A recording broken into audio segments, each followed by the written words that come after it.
Hey Mad Minions, welcome to the channel. Today I'm trying to do something new. We are going to be working on game books together, and I would like to talk more about game books because I write game books and I would like to write more game books. So the topic today we're going to delve into is brainstorming a game book idea from scratch. If you're new to the term, a game book is an interactive story where you, the reader, make choices that shape how the tale unfolds. Think of it as back in the day they were called choose your own adventures. But that term is copyrighted, so we won't say that here.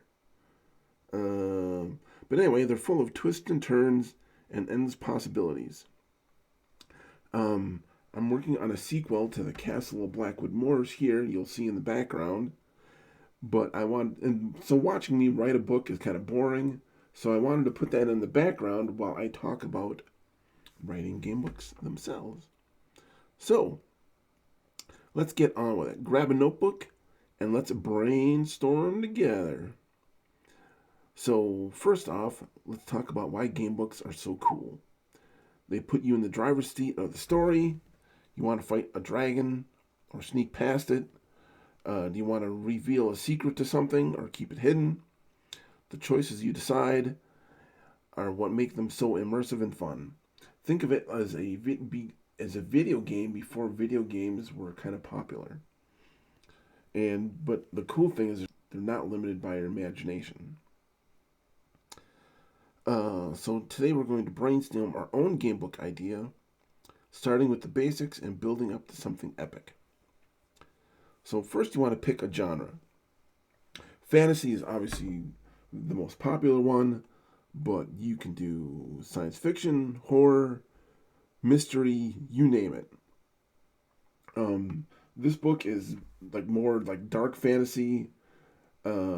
Wizards aren't everywhere, so and actually magic is corrupt.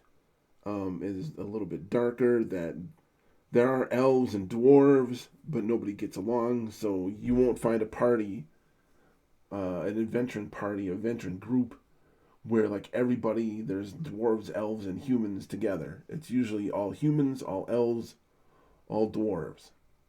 There's something about magical worlds and epic quests and hidden powers that sparks everybody's imagination.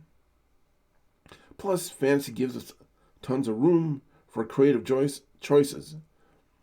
So fantasy it is, but you're free to choose whatever genre excites you. Next, we need the setting. As I mentioned before, my setting is a little bit darker fantasy, but you can choose whatever you want. If you like high fantasy where magic is everywhere, that's great. Feel free to do that. Like fantasy is like just generic fantasy is so overdone. But some people like that. Some people like the safetiness of the Forgotten Realms, let's say. I, however, tend to be a little bit more on the like Warhammer fantasy side. I like the fact that magic exists, but it's forbidden. It corrupts people, and this is something. Obviously, I was a twisted kid because this is something I came up with like even before. I don't even think like when did the first Warhammer fantasy come out? I think that was like in the late '80s, and my adventure this since I was 8 years old, I started working on this world. I'm not sure which came first, Warhammer Fantasy or this, but we're probably on the same wavelength. But magic is corruptive, but you are free to do whatever. If you like mages, obviously my world is not for you, but you are free to do everything. If you want to create a world where magic is everywhere and everything is magical, kind of like a Xanth. If you remember, like a spell from Chameleon, magic is as common as dirt, and you're free to do that. But also in this world, like there are also like arcane inquisitors, uh, which are basically people who hunt down like they're witch hunters. Basically, there's a order of holy witch hunters that hunt down mages because everybody knows magic is corrupt, and eventually anyone who uses magic will succumb to that corruption. So witch hunters hunt them down. But again, That is what my backdrop for this book. You're free to do whatever. So obviously, who is the hero in the book? It's not Frodo, it's not Spider-Man, it's not Harry Potter or whatever. Usually in a game book, the hero is you. You get to make the choices. You are the hero. Again, similar to like a video game. Some video games like give you a character. Most game books put you as the character. Let's get down to the plot. I don't want to give away too many spoilers of the castle, but you need to write down like, so what is the book about? So in this, I'll give a little spoilers. So basically, you control the castle at the end of the first book. This book basically just covers you going from the city of Carolburg, and all you have to do is get back to the castle. It seems like a simple plot, but if you are a talented writer, which I hope I am, a lot of stuff is going to happen. A lot of bad stuff is going to happen.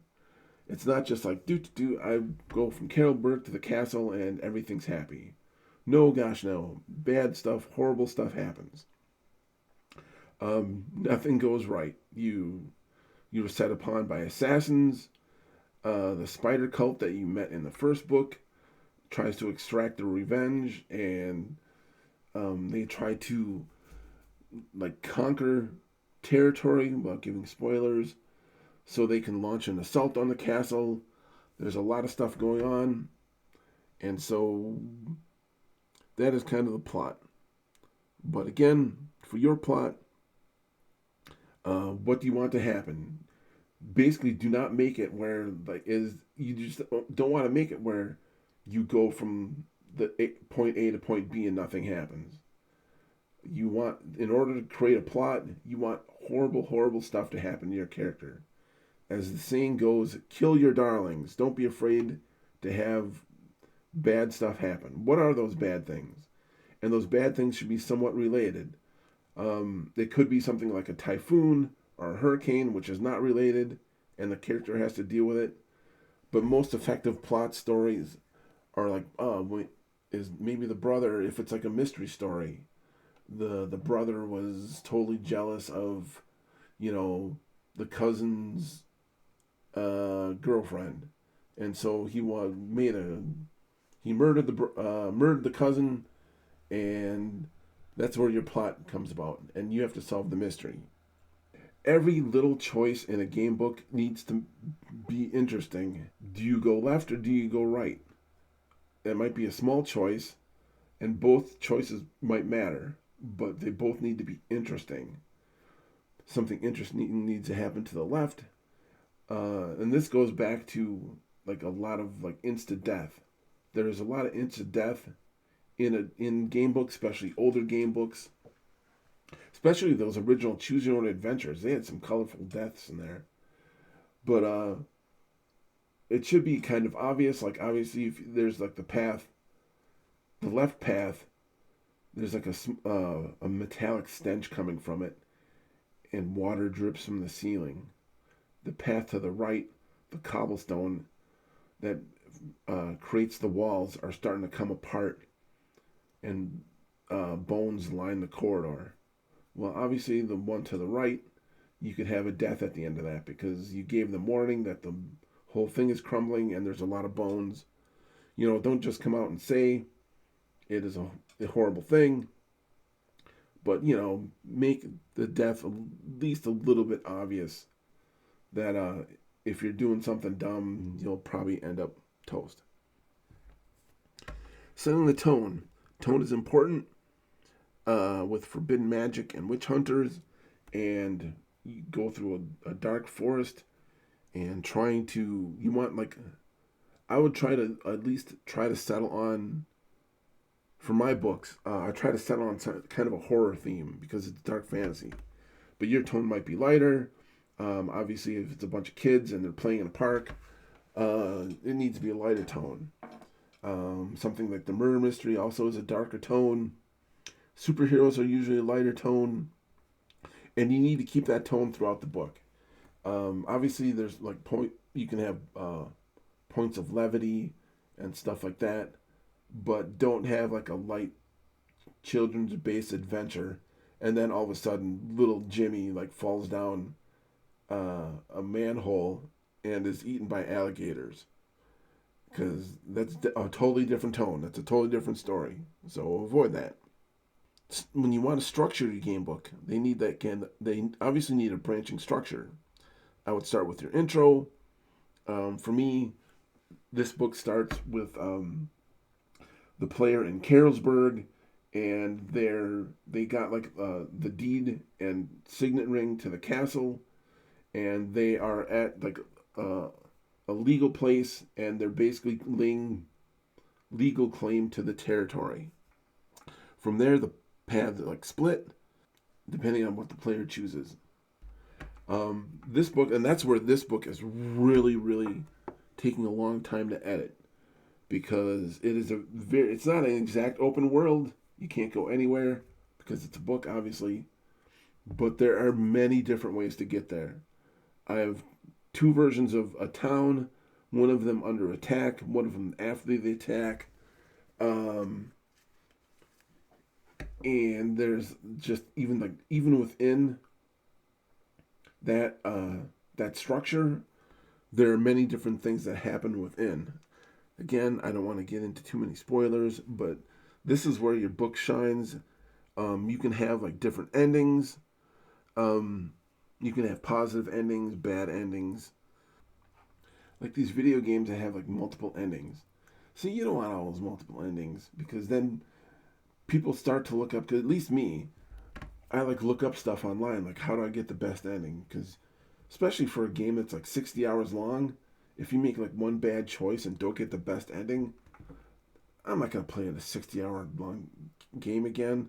I barely have time for like a 60-hour game like play through once, and then to play. I mean, that's like if I was in like high school again and I had time, then I wouldn't mind. But so there should be at least like one. If you like are a logical human being and like make decent choices, there should be like at least like one main ending.